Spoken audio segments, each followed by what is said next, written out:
Hello all, and welcome to tonight's review, which I am dubbing the Dark and Stormy review. Why am I dubbing it the Dark and Stormy review?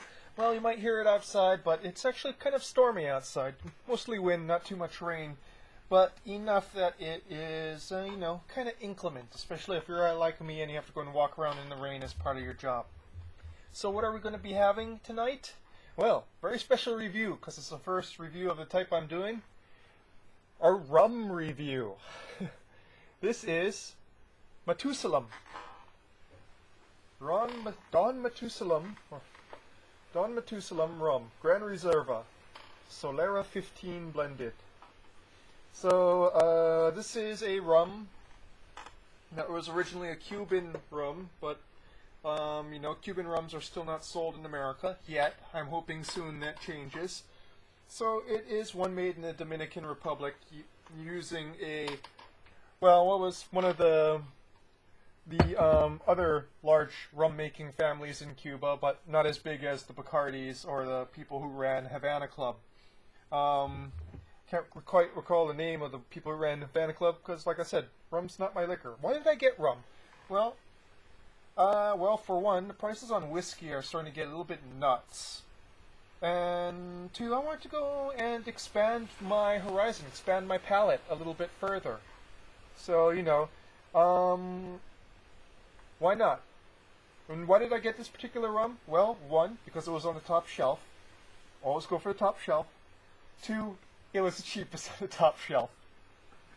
So a little under $30. So let's read the label, shall we? During Cuba's golden age, the most sought-after premium rum brand was Matusalem rum. First produced in Santiago de Cuba in 1872 by a company whose founders had brought from Spain a secret formula for distillation and blending. Matusalem Gran Reserva offers a unique blend of handcrafted rums in a 15-year Solera system that marries selected French oak casks with mature spirits to create a rum of superior quality, distinctive flavor, and unsurpassed smoothness. So Solera system is when, they stack barrels, they only draw from the lowest barrel, and they replace it from each barrel. So newest spirit goes in the top barrel, and eventually it makes its way down to the lowest barrel. So lowest barrel is technically 15 years old, somewhere along that, how they do the math and how they do the withdrawals really counts a lot. We don't know that, so this is a very controversial rum. One, because apparently some people say that additives are added to it, but rum is not like other liquors in that there are very strict rules, and traditionally some rums did have fruit additives and sugar additives. And so some people say, well, what's the drinking quality? Drinking quality is pretty good. Not awesome, but better than a lot of the, mixing rums that you'll see below the top shelf. So, enough story here, since I've already yammered on for 3.5 minutes. Let's get to what we're here for. So this is a pretty dark bottle, but that's a dark glass. It's actually probably añejo colored.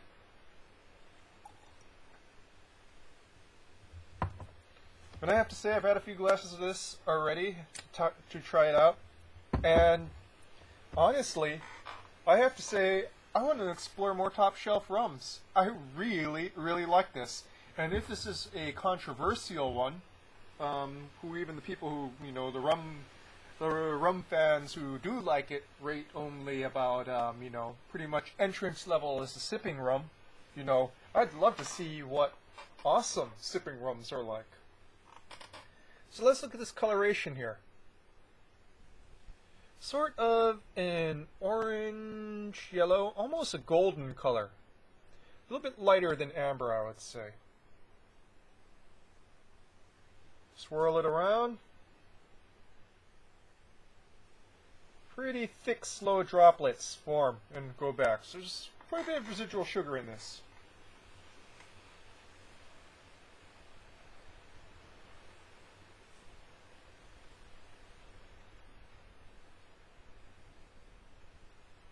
Oak, vanilla, butterscotch,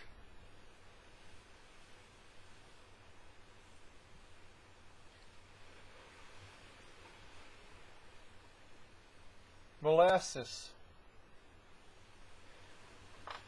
It has that distinct rum smell that I kind of associate with rum, which I kind of guess you can say a rum smell. Which is vaguely of molasses, but also kind of not like molasses. It's much nicer and smoother smelling than most rums I've had before, because I've never actually drank a serious rum before.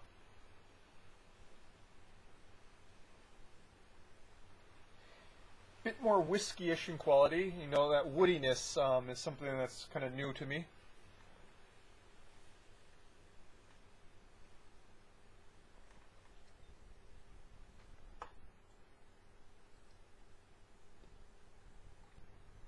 Taste on the palate is very smooth. Just a slight bit of spice and bite in the mid.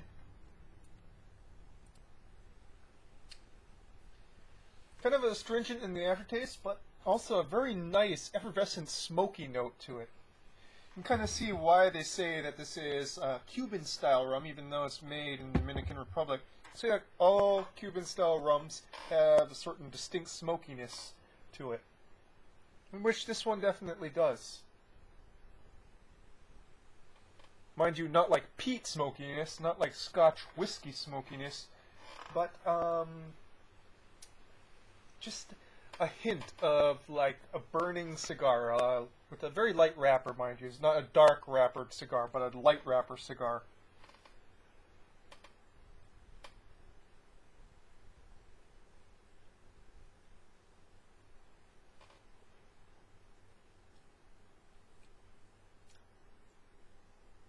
Almost nice, almost like tobacco notes in the mid there, very briefly. As well.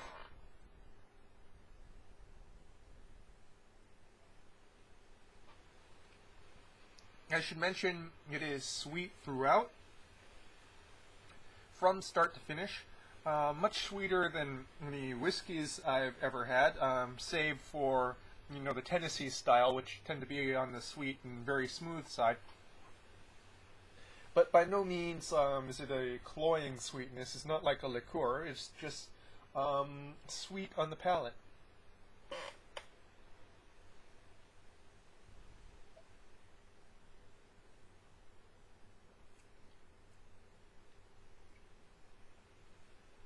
What can I say about rum?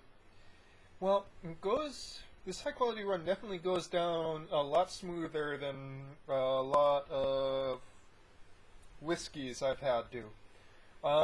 But the downside is the flavor notes are a lot more rounded. They're a lot more muted and subtle.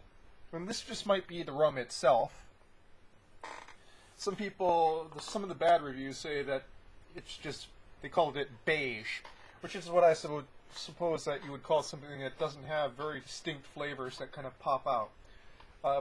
But it's nicely smooth and, you know, just enjoyable. And I have to say this would be the first, you know, I don't actually enjoy cigars with beer. One, because I find that cigars tend to go and clash very badly with hop bitterness, at least on my palate. And I generally don't have it with whiskeys because, well, it tends to be like a push-pull sort of thing. But this would go extremely well with a cigar. You know, it wouldn't obscure the notes in the cigar that I'd like, and there's not really like a whole bunch of tastes in there that would be conflicting with the cigar. You know, what's there that I really taste? Tobacco, vanilla, hints of wood, oakiness, just slight, and that slight smokiness in the finish, would just pair very well with a good light wrapper cigar.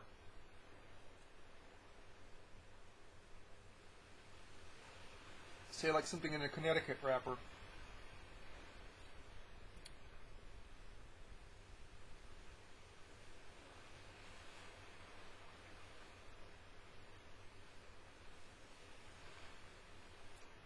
It goes down remarkably easy. I forgot to mention this. This is 80 proof, so pretty much a standard proofing. So, what can I say about this rum, Matusalem rum?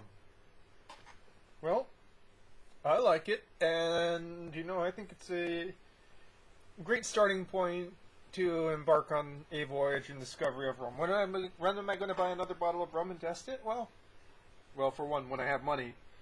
And two, I'd like actually to do a little bit of research and see where I could get the most bang for my buck. And if I haven't gotten anything by the time I upload this, maybe one of you guys can go and tell me what would be the best bang for my buck to go and try out in regards to sipping rums.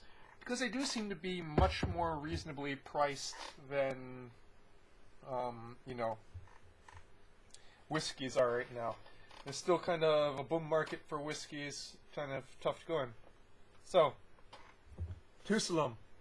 Smooth, not too many standout notes there, but just, you know, great, wonderful all-around rum. Have it with a cigar. That's your rum review for tonight.